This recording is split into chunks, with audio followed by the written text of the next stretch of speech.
كلهم من رسول الله ملتمس غرفا من البحر أو رشفا من الديم منزه عن شريك في محاسنه فجوهر الحسن فيه غير منقسم ثم الرضا عن أبي بكر وعن عمر وعن علي وعن عثمان ذي الكرم مولاي صل وسلم دائما سرمدا على حبيبك خير الخلق كلهم لخمسة أطفي بها حر الوباء الحاطمة المصطفى والمرتضى وابناهما الفاطمہ۔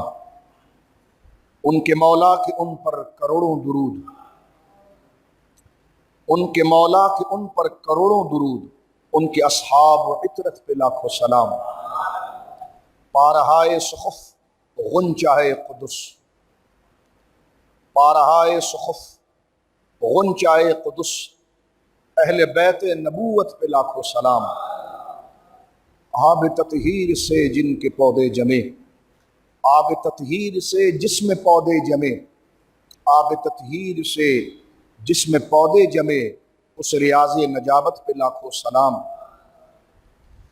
خون خیر الرسل سے ہے جن کا خمیر،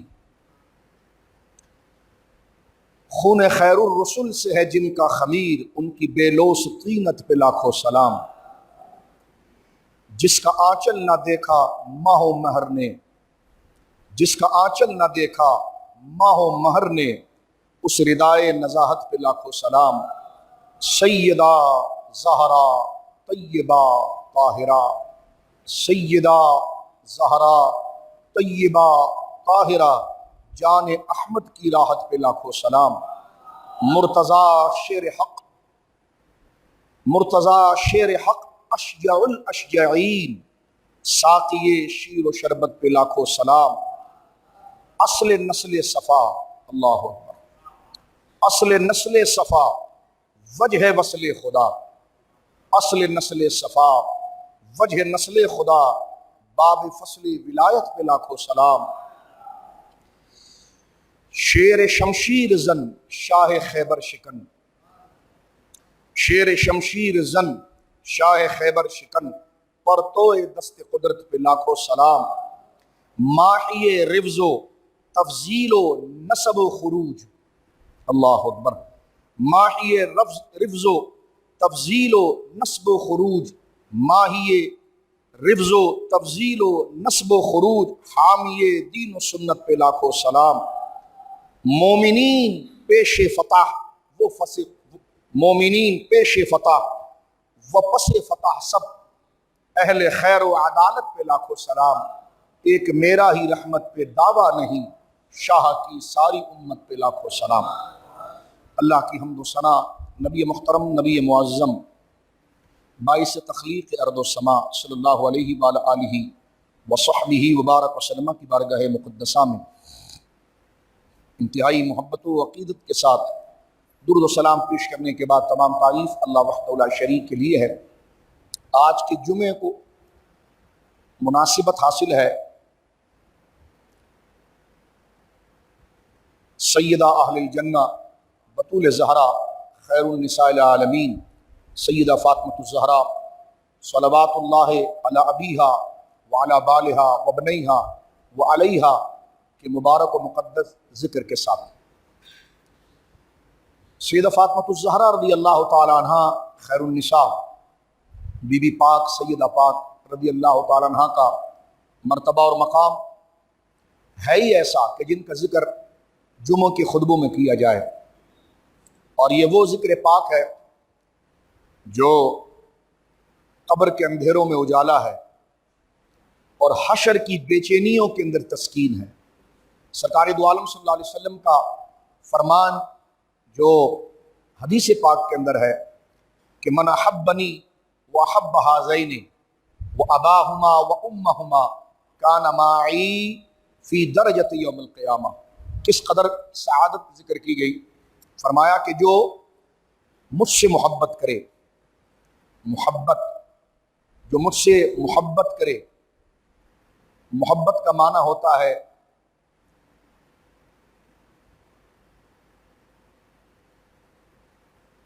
دل کا نرم ہو جانا،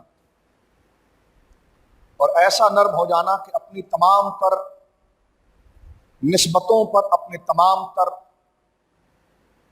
صلاحیتوں پر ان کو ترجیح دینا۔ تو جب کیفیات ایسی دل میں جلوہ گر ہو جائے تو اسے محبت کہا جاتا ہے، اور اس کے لیے بڑی مشق ہے، بڑا مرحلہ ہے، اور کہ دل ان کی محبتوں سے صاف ہو جائے، کیونکہ اللہ کی بارگاہ کے اندر اعمال کے ساتھ ساتھ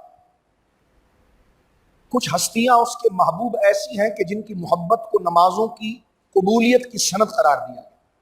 ہماری نماز تو نماز ہے، ہمارا کلمہ بھی اور ہمارا دعوی ایمان بھی اسی وقت مقبول ہوگا کہ جب دعوی ایمان کے اوپر چمکنے والی روشنی ان عظیم ہستیوں کی محبت کی ہوگی، جس میں سرکار دو عالم صلی اللہ علیہ وسلم ہی، آقا علیہ الصلوۃ والسلام خاتم النبیین سید المرسلین جناب رسول مکرم صلی اللہ علیہ وسلم ہی کی محبت اور آپ کا احترام اصل ہے، کیونکہ آپ برزخ ہیں۔ اللہ کی محبت بھی آپ ہی سے پہچانی جاتی ہے، اور پھر آپ کی محبت، آپ کے صحابہ کی عزت اور آپ کے اہل بیت پاک سے محبت، اور جو آپ کا محبوب ہوا اس کے لیے محبت، یہ حضور سے محبت کی علامت ہے، اور حضور علیہ الصلوۃ والسلام سے محبت یہ اللہ سے محبت کی علامت ہے۔ اور انہی محبتوں پر، محبت کا معنی دل کا نرم ہو جانا، کیونکہ ظاہر سی بات ہے کوئی بھی کام میں اور آپ کرنا چاہتے ہیں اس کے پیچھے ہمارا ایک شوق، ایک جذبہ ہوتا ہے جو ہمیں اس کام کی طرف لے کر جاتا ہے۔ ابھی ماشاءاللہ اللہ قبول فرمائے ہم آپ تمام کی نمازوں کو، آپ کے صدقے، مجھ فقیر کی بھی نماز کو، کہ جمعہ اللہ سے محبت کا ایک شوق تھا جو اپنے کاروباروں کو چھوڑ کر، اپنی دیگر مصروفیات کو چھوڑ کر آپ کو مسجدوں کی طرف لے کر آیا۔ آپ کو اس وقت آرام کی بھی ضرورت ہوگی، نیند بھی آ رہی ہوگی، کاروبار بھی ضروری ہوگا، لیکن جب مؤذن صاحب نے آواز لگا دی حی علی الصلاح حی علی الفلاح، تو پھر اللہ کی محبت اور دین کی محبت ایسی آ گئی کہ پھر انہی کا حکم ایسا آیا کہ اپنے تمام مفاد، اپنے تمام شوق، اپنی تمام ضرورتوں کو بندہ اپنے پاؤں تلے دفن کرتے ہوئے مسجدوں کا رخ کر لیتا ہے۔ تو کسی بھی کام کو قبول، کسی بھی کام کی طرف آنے کے لیے، اس طرف بڑھانے کا ایک شوق ہوتا ہے۔ میں اور آپ اپنے ماں باپ کا ادب کیوں کرتے ہیں، اپنے استاد کا ادب کیوں کرتے ہیں؟ کیونکہ اندر سے ان کا احترام ہمیں اس بات کو ابھارتا ہے، ان کا احسان ہمیں اس بات کو ابھارتا ہے کہ ہم ظاہر میں اچھے جملے کہیں، پاکیزہ باتیں کہیں، ان کے حضور حاضری پیش کریں۔ یہی باطنی جذبے کو جو ظاہر کے عمل کو ابھارتا ہے، اسی کو نیت بھی کہا جاتا ہے۔ اسی لیے دیکھیں کتنی بنیادی بات میرے اور آپ کے آقا جناب خاتم النبیین صلی اللہ علیہ وسلم فرمائی کہ انما الاعمال بالنیات، اعمال کا دور و مدار کہ ہم کتنے خوبصورت کپڑے پہنے ہوئے ہیں، کتنی اچھی خوشبو لگائی ہوئی ہے، کتنا اچھا مصلی بچھایا ہوا ہے، یہ ظاہر کی چیزیں ہیں، اور کتنی لمبی قرات ہم کر رہے ہیں، کتنی زیادہ تسبیحات پڑھ رہے ہیں، اچھی بات ہے، لیکن اس کا دار و مدار ہے اس اندر کے انٹینشن پر، اس نیت پر کہ یہ کس کے لیے کر رہے ہیں، کیوں کر رہے ہیں۔ یہ جو ہم نے سارا اہتمام کیا، یہ سارا مجمع سجایا، تو کس کی تعظیم میں سجایا؟ تو یہ اندر سے اٹھنے والی جو آواز ہے یہ ہے نیت۔ اگر یہ نیت اللہ کے لیے ہوئی تو ٹوٹے ہوئے مصلی پر بھی اگر نماز پڑھی گئی تو وہ محل میں اور قیمتی مصلوں پر پڑھی ہوئی نمازیں اس کو مقابلہ نہیں کر سکتی۔ یہ نہیں کہ قیمتی مصلی نمازوں کو نہیں بچھائے جا سکتے، نماز کی قدر کے لیے بچھائے جا سکتے، لیکن میں بات عرض کر رہا ہوں، لیکن صرف نظر مصلوں پر ہو، کپڑے کی سفیدی پر ہو، اپنے کر و فر پر ہو، اپنے علم و ناز پر ہو، لیکن جن کے حضور نذرانہ پیش کیا جا رہا ہے، جس کے لیے آئے اس کے لیے نہ ہو، تو پھر اس کو ریاکاری کہا جاتا ہے، کہ پھر اس وقت بندہ اپنی ذات کو پروموٹ کرنا چاہتا ہے، اپنی ذات کو لانا چاہتا ہے۔ تو نیت کس کو کہتے ہیں؟ آسان انداز، یہی ساری عبادتوں کا مقصد ہے۔ حضرت سیدنا حجت الاسلام امام غزالی رحمۃ اللہ علیہ سے کسی نے پوچھا کہ جنت میں جانا تو بہت مشکل ہے، کون قبر میں سوال کے جوابات دے پائے گا؟ اللہ اکبر، اللہ آسانی فرمائے۔ کون حشر کے میدان کے ہنگامے کو برداشت کر پائے گا؟ اللہ اکبر۔ کون اس وقت کی سختی کو جھیل کر اللہ کے حضور کھڑا ہونے کی گویا کہ اس ہمت کو پائے گا؟ تو پوچھا گیا حضور لوگ جنت میں کس وجہ سے جائیں گے؟ اپنی عبادتوں کی وجہ سے جائیں گے یا اپنی نیتوں کی وجہ سے جائیں گے؟ فرمایا نیتوں کی وجہ سے جائیں گے، وہ اپنی نیتوں کی وجہ سے جائیں گے۔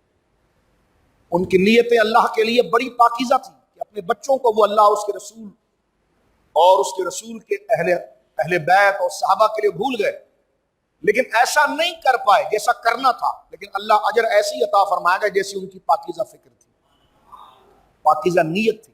اس لیے اگر 1 روپیہ کسی فقیر کو ایک بندے نے دیا، اس کی پوری کائنات ہی 1 روپیہ تھی، اور اس نے دیا کہ یا اللہ تو خوش ہے، اور ایک بندے نے 10 لاکھ روپے دیا کہ یہ میری واہ واہ کرے، تو یہ تو آپ کے سامنے سبق بالکل واضح ہم ذہنوں میں تازہ کر رہے ہیں کہ وہ 10 لاکھ روپے یہاں پر دینے کی مخالفت نہیں کر رہے ہیں، نہ کسی کی برائی بیان کر رہے ہیں، ذہن اس طرف نہ چلا جائے۔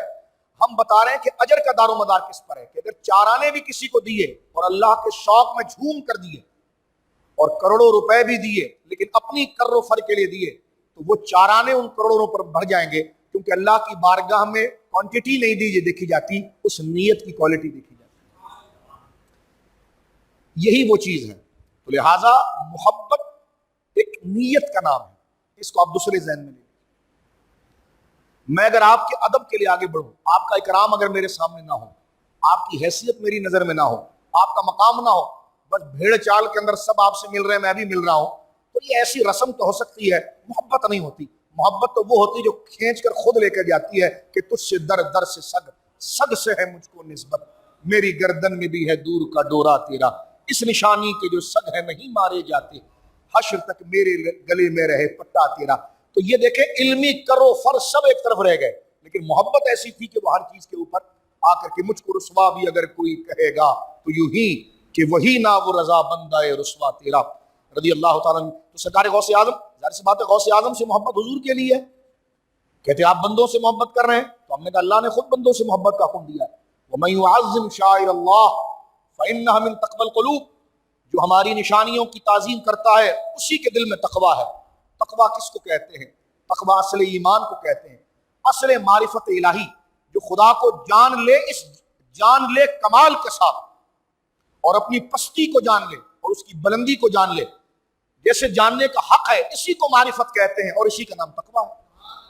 اللہ نے فرمایا کہ جو ہمارے محبوبوں، ہماری نشانیوں کی تعظیم، ظاہر سی بات ہے خدا کی نشانیاں کیا ہیں؟ قرآن مجید، نبی پاک، مساجد، صحابہ کرام، اہل بیت اعظام، اولیاء کاملین، کہ ہر وہ ذات اور ہر وہ جگہ جہاں پہنچ کر وہ ذات ملحوظ نہ رہے، خدا یاد آ جائے۔ کیونکہ نشانی کا کیا مطلب ہوتا ہے؟ مسجد حبیبی آپ تشریف لا رہے ہیں، نشانی کے لیے تو بورڈ وہاں لگا تھا، لیکن اس بورڈ کو دیکھ کر آپ بورڈ میں نہیں پھنس گئے، بلکہ آپ کو یاد مسجد ہی آ گئی۔ تو لہٰذا نشانی وہ ہوتی ہے جو مقصود اصلی کی طرف پہنچاتی ہے۔ تو شاعر اس کا واحد ہے شعیرہ، نشان، اور شاعر نشانیاں، اور نشانی ذات نہیں ہوتی ہے، ذات کی طرف بلانے والی ہوتی ہے۔ تو لہٰذا غور کیجئے بڑے تسلی کے ساتھ، میں اور آپ نمازوں کے ساتھ ساتھ کچھ عبادات کی 2 حیثیتیں ہیں، ایک تو باقاعدہ پریکٹیکل طور پر ان عبادات جو نمازوں کی شکل میں ہے، احکام کی صورت میں، اور ایک عبادات کی شکل اور محبوبوں سے محبت ہے جن سے محبت کا حکم اللہ تعالیٰ۔ یہ صرف ذہنوں میں، کیونکہ میں آپ سے عرض کروں کہ ہماری عبادتوں پر غبار آتا ہے۔ میرے سامنے داتا صاحب کی کتاب کھولی، کبھی کشف المعارف شریف پڑھیے، صوفیہ پڑھیے، یہ صوفیہ کا موضوع ہے۔ عبادتوں پر غبار آتا ہے، غبار سے مراد کیا ہے؟ جس طرح بڑا بہترین آپ نے فانوس خریدا، بڑی اچھی ٹوپ لائٹ لگائی، جب بڑی اچھا آپ نے بلب لگایا، لیکن اڑنے والی ہواؤں کی گرد جب اس پر آتی جائے گی تو وہ روشنی کم دے گی، اور اگر آپ بر وقت اس کی صفائی کا اہتمام نہیں کریں گے تو ایک وقت ایسا آئے گا کہ لائٹ اس میں پوری آ رہی ہے لیکن وہ آگے ڈیلیور نہیں کر پائے گی، اس لیے کہ اس پر گرد اتنی جم گئی ہے کہ اب وہ آگے روشنی مستنیر نہیں ہو رہی ہے، پہنچ نہیں رہی ہے۔ یہ ایسا ہی ہو گیا جیسے ہم نے بلب لگایا ہی نہیں تھا، اندھیرا۔ اس طرح ہمارے ضمیروں پر گرد آتی ہے، ہمارے تکبر کی، ہمارے انا کی، ہماری حیثیت کی، ہمارے مقام کی، اور اس گرد کو دور کرنے والی چیز اہل بیت کی محبت ہے، صحابہ کی محبت ہے، اولیاء کی محبت ہے، نعت مصطفیٰ ہے۔ یہ وہ ایک خاص قسم کا، جس طرح کہ حدیث پاک میں ہے نا، لِكُلِّ شَيْءٍ سِقَالَةٌ، ہر سقالہ، جیسے آپ برتنوں پر لگی ہوئی سخت کائی کو رگڑنے کے لیے فلانا ڈیٹرجنٹ پاؤڈر لا کر اس کو گھستے ہیں، مانجتے ہیں، تو یہ مانجنے کے بعد اس کی کائی اور اس کی کالیٹی ختم ہو جاتی ہے، اس کو کہتے ہیں سقالہ۔ تو فرمایا حدیث میں لِكُلِّ شَيْءٍ سِقَالَةٌ، ہر چیز کو مانجنے والا ایک پاؤڈر ہوتا ہے، ایک صابن ہوتا ہے، کوئی چیز ہوتی ہے جو اصل چیز جو مقصود ہے اس کو مانج کے چمکاتی ہے. فرمایا سقالۃ القلب ذکر اللہ، دلوں کے زنگ اور گندگی کو مل کر نکال دینے والی چیز جو ہے وہ اللہ کا ذکر ہے. اب اللہ کا ذکر کیا ہے؟ ایک براہ راست اللہ رب العالمین کا نام مبارک، اور وہ تسبیحات جو نام مبارک کے ساتھ ہے. قرآن پاک تسبیحات جس میں اللہ رب العالمین کی صفات اور ذات کو لایا گیا، یہ اور اسی کی ایک جھلک جو ہے پھر نبی پاک کی شان، صحابہ کی شان، اہل بیت کی شان، اولیاء کی شان. ہر اس شے، ہر وہ چیز اور ہر اس شخص کی عزت جس سے اللہ نے عزت کی ذکر کیا ہے، کیونکہ وہ اللہ کا ذکر ہو گیا ہے، کیونکہ اللہ خود ان کا ذکر کر رہا ہے. ذکر کا معنی ہے یاد، اللہ کی یاد. اس کو تھوڑا اور نرم کر دیتے ہیں. اللہ کی یاد دلوں کا میل ہٹاتی ہے، تو حضور کی یاد اللہ کی یاد ہے، اہل بیت کی یاد اللہ کی یاد ہے، صحابہ کی یاد مل کر کہیے اللہ کی یاد ہے، اولیاء کی یاد اللہ کی یاد ہے. یہ یادیں مذاق نہیں، یہ یادیں کیونکہ اندر کی چیزیں ہیں. باہر کو تو صابن صاف کرے گا، اندر کو یادیں صاف کریں گی. اس لیے 11ویں شریف ہوتی ہے، اس لیے میلاد شریف ہوتا ہے، اس لیے حق 4 یار کانفرنسیں ہوتی ہیں، اس لیے ذکر اہل بیت ہوتا ہے، اس لیے ذکر مولا مرتضیٰ ہوتا ہے، اس لیے ذکر سیدہ زہرا ہوتا ہے، اس لیے ذکر غوث اعظم ہوتا ہے. کیونکہ یہ تمام شخصیتوں کو جمع کریں گے تو یہ جھلک ہے ذات مصطفیٰ کی، اور مصطفیٰ کو دیکھیں گے تو بعد از خدا بزرگ. تو یہ قصہ مختصر حضور کی وہ ذات مبارکہ ہے جو اللہ رب العالمین کی محبت کی نشان ہے. اس کو اچھی طرح سے سمجھ کر ہمیشہ یاد رکھنا چاہیے. اس یاد سے پھر کیا ہوتا ہے؟ جس کی یاد ہوتی ہے نا، تو پھر بندہ اپنی پوزیشن کو بھی جانتا ہے. تو جب بندے کو اپنی پوزیشن سمجھ میں آ جائے، ان کا مقام سمجھ میں آ جائے، تو پھر میرے بھائیوں زبان کو سکھانا نہیں پڑتا، زبان پھر خود ادب کے جملے بولتی ہے. میں آپ کے مرتبے کو اگر جان لوں نا تو پھر مجھے خود پتا ہوگا کہ آپ کے دفتر میں آیا کس طرح جاتا ہے. میں اگر آپ کے مرتبے کو جان لوں نا، اور اس کو جاننا نہیں، پھر اس کو استحضار بھی رکھوں، اس سے یاد بھی رکھوں کہ مجھے یاد ہو کہ میں کس سے ملنے کے لیے جا رہا ہوں. آپ نے بھی دروازوں پر جوتے اتارے، کیوں؟ پہن کر اندر کیوں نہیں آئے؟ اس لیے کہ آپ کو یہ یاد آئی کہ میں اللہ کے حضور جا رہا ہوں، تو جوتے وہیں چھوڑ دیے اور آپ چل کر آئے. یہ انکساری، یہ عاجزی کا اعتراف اور خاموشی کے ساتھ. آپ میں ایک سے ایک بڑا مالدار بھی ہے، عزت و شہرت والا بھی، علم والا بھی، لیکن خاموشی کے ساتھ ایک ہی صف میں کھڑے ہو گئے محمود و ایاز. نہ کوئی بندہ رہا نہ بندہ نواز. یہ تمام چیزیں پیدا کس طرح ہوئی ہیں؟ یہ انکساری آئی کیوں؟ کہ جب رب کا مرتبہ آپ کی نگاہوں میں آ گیا تو بندہ اپنے رب کو، اپنے مرتبے کو فنا کرتا ہے. تو لہٰذا یہ سارا تسلسل جو ہے اولیاء، اہل بیت، صحابہ، ان کی محبت کا، یہ اسی سے مستنیر ہے. بلکہ یوں سمجھیے کہ اللہ کو ہم مانتے ہیں، اس کی دلیل کیا ہے؟ کہ حضور کی محبت. ہم حضور کو بڑا ذکر کرتے ہیں، اس کی دلیل کیا ہے؟ اہل بیت سے محبت. ہم حضور اور اہل بیت کے بڑے چاہنے والے، اس کا ذکر کیا ہے؟ صحابہ کی عزت. ہم اہل بیت اور صحابہ کے چاہنے والے، اس کی کیا ہے؟ اس کی کیا دلیل ہے؟ گنبد والوں کو سلام پیش کرنا، علماء کا ادب کرنا. یہ تمام چیزیں تسلسل ہے. کسی فریب میں میں اور آپ نہ رہیں. اس کورونا کے اندر آپ دیکھیے مضبوط سے مضبوط لوگ دنیا سے گئے. اللہ اس وبا سے، اس ذکر اہل بیت کے صدقے ہمیں محفوظ فرمائے میرے دوستو بزرگوں. اور اللہ اس وبا کو ہمارے ملک سے ختم فرمائے، اور جو لوگ گئے اللہ انہیں شہادت کا درجہ عطا فرمائے، اور ہمیں احتیاط کو بروئے کار لانے کی بھی توفیق عطا فرمائے. اور جو مبتلا ہیں اللہ انہیں شفا دے. جن کو اللہ نے اپنے کرم سے محفوظ رکھا ان پر اپنی حفاظت کا حصار رکھے. تو لہٰذا میں عرض کرنا چاہ رہا تھا کہ یہ ذکر ہے تو طویل، اس طریقے کا نہیں کہ 1-2 نشستوں میں، لیکن آج کے جمعے کو منسوخ کیا گیا تو یہ ذکر اہل بیت پاک ہے. حضرت سیدہ زہرا پاک رضی اللہ تعالیٰ عنہا، ان کا مرتبہ اور مقام کیا ہے؟ یہ سیدنا صدیق اکبر سے پوچھا جائے، جن کو دنیا افضل البشر بعد الانبیاء کہتی ہیں. یہ کس طرح خود حاضر ہوتے ہیں دربار زہرا میں. سیدنا فاروق اعظم سے پوچھا جائے، عثمان غنی سے پوچھا جائے، ان عظیم ہستیوں سے پوچھا جائے. ساری بات چھوڑیے، وقت ختم ہو گیا ہے. میں ایک حدیث پاک عرض کرنا چاہتا ہوں کہ سیدہ زہرا، ہم اہل سنت، ہمارے نزدیک افضل البشر بعد الانبیاء اسی منبر پر گواہی دی جاتی ہے، اور اس میں کوئی شک نہیں، کوئی آر نہیں. حقیقت ہے، قرآن یہی تقاضا کرتا ہے، حضور کی شریعت یہ تقاضا کرتی ہے. اس سے ہٹ کر بات کرنا یہ اہل بیت سے بھی دھوکہ ہے، دیگر سے بھی دھوکہ ہے. وہ یہی ہے کہ افضل البشر بعد الانبیاء ابو بکر صدیق، کثرت اجر و ثواب ابو بکر صدیق، فاروق اعظم، عثمان غنی، مولا مرتضیٰ. لیکن جو جہت اور نسبتیں، جس طرح حضرت امام احمد رضا کا جملہ آپ دیکھیے کیا کہا کہ فرماتے خون خیر رسول سے ہے جن کا خمیر. خمیر کہتے ہیں گوندے ہی اس چیز سے جس سے آگے روٹیاں بنتی ہیں یا پتلے بنتے ہیں یا وہ مٹیریل جس کے ذریعے آگے پروڈکٹ بنتی ہے، خمیر. تو سیدہ زہرا پاک کا خمیر، حسنین کا خمیر، یعنی بن کر تو ماڈل سامنے آ گیا، بلا تشریح میں لفظ ظاہری کر رہا ہوں، لیکن وہ بنا کس سے ہے؟ تو ایک جگہ فرمایا وہ بنا ہے آب تطہیر سے جس میں پودے جمے. دیکھیں پودے جو لگتے ہیں وہ مٹی میں لگتے ہیں. اب مٹی بھی با کمال ہونی چاہیے، اس میں آنے والا پانی بھی با کمال ہوگا. تو ادھر بھی گلاب لگا ہے، ادھر بھی گلاب لگا ہے. وہ گلاب کیکر کی طرح بو دے رہا ہے، رنگ میں گلاب ہے، سرخی میں گلاب ہے، لیکن اس کی بو کیکر کی طرح ہے. اور یہ گلاب ہے جس کی خوشبو میلوں آ رہی ہے. لوگ کسی فارمر سے پوچھو کہ جناب یہ کیا، انہوں نے کہا شاہ جی زمینوں کا فرق ہے، پانی کا فرق ہے. زمینوں کا فرق ہے، پانی کا فرق ہے، جس میں یہ چیز گویا کہ یہ بالکل اللہ رب العالمین نے نسلوں کو بھی اس طرح، ہر چیز میں نسل. آم آئے مارکیٹ میں سارے پیلے نظر آتے ہیں لیکن ریٹ سب کے الگ الگ ہیں، ذائقے سب کے الگ الگ ہیں، درخت پہ سب اگ رہے ہیں تو نسل مختلف تو ذائقہ مختلف، ہر چیز ہے، اس سے کوئی رائے فرار نہیں. مودودی کے اس فلسفے کو نہیں لایا جا سکتا کہ یہ اچھوت اور برہمن. میں نے کہا نہ، یہ حقیقت ہے، ہر چیز میں نسل فرق ہے. یہ بات جو تم کہہ گئے اور ہم نہیں کہہ رہے ہیں، یہی تو واضح ہو گیا کہ ہر چیز میں فرق ہے. تم کس زاویے سے سمجھ رہے ہو اور ادھر کس زاویے سے سمجھا جا رہا ہے.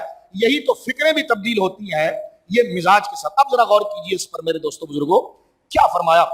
آب تطہیر سے جس میں پودے جمے.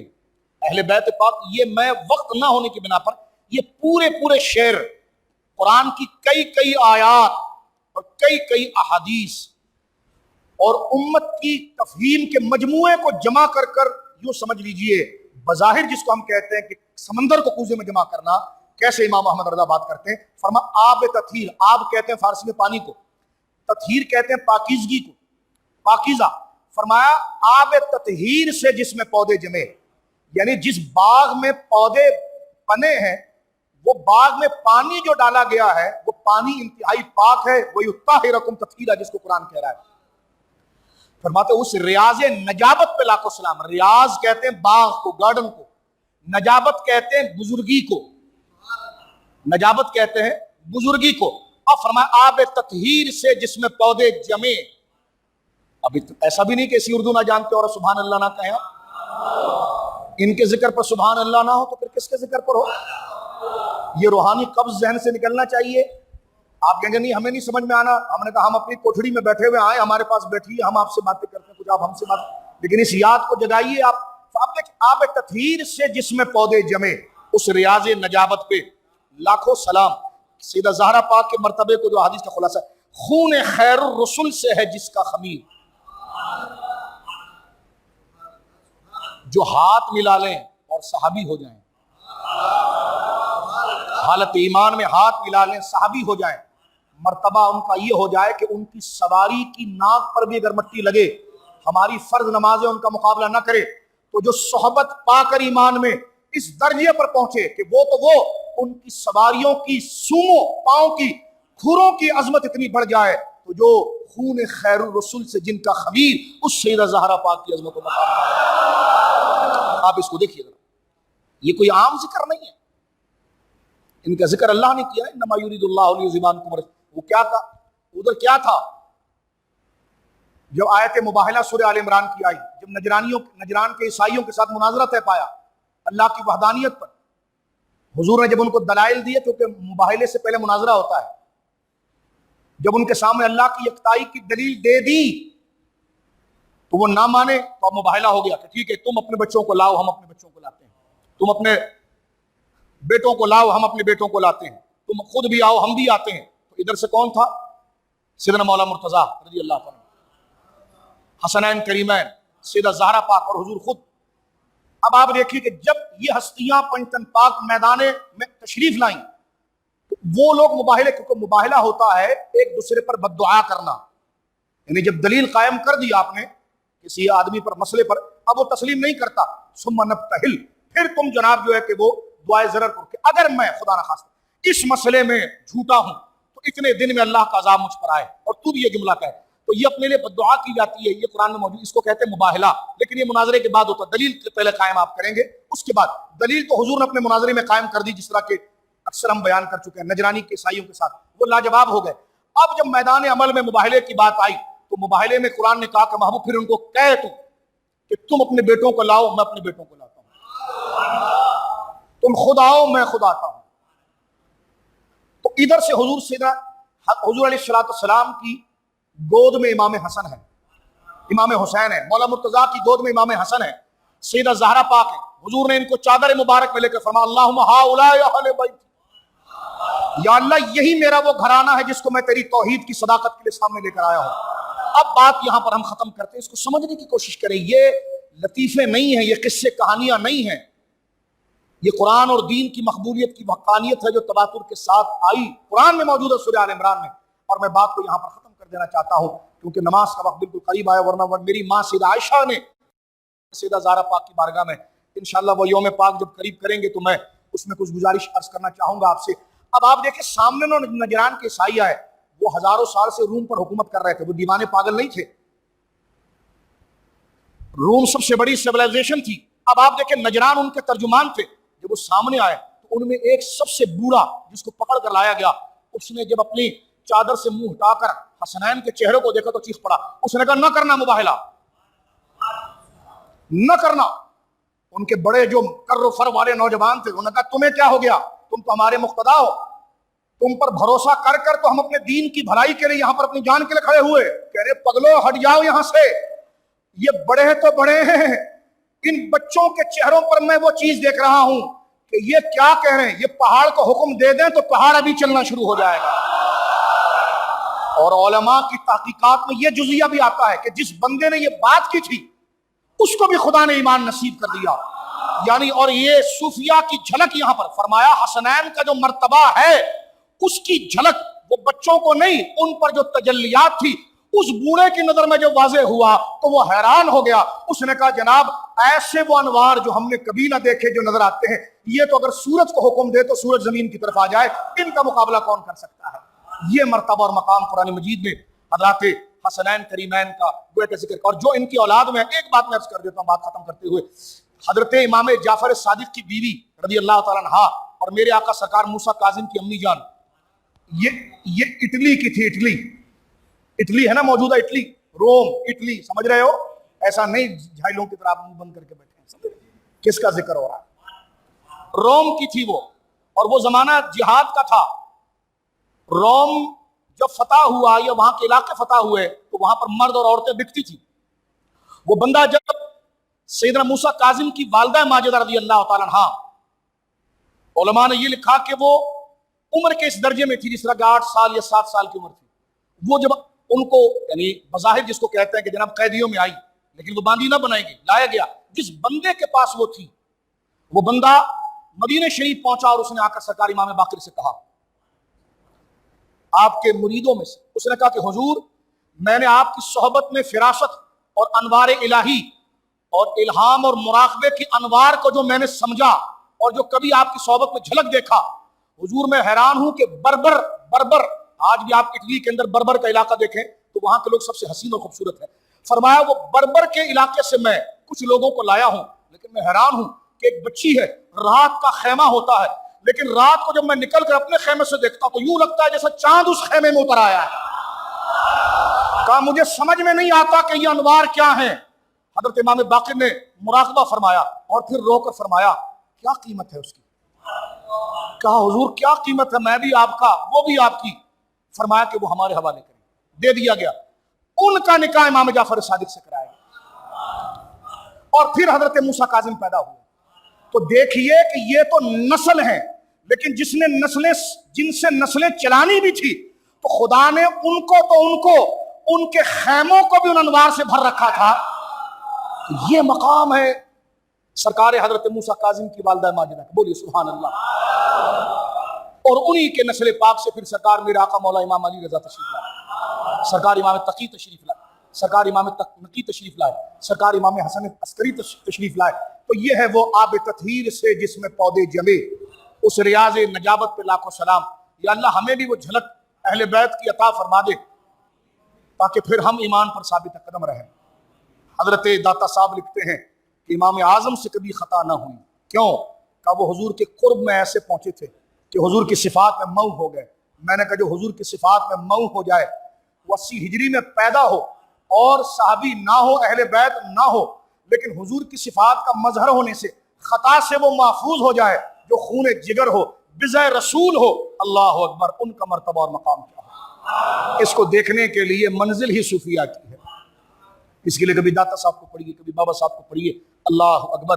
نور بنت نور، زوج نور، ام نور، نور مطلق کی کنیز، اللہ رے لہنا نور کا۔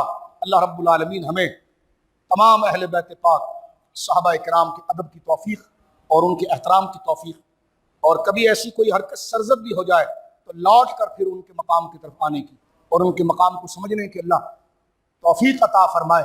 بالخصوص سیدہ زہرا پاک کے در کی خیرات اللہ ہمیں عطا فرمائے۔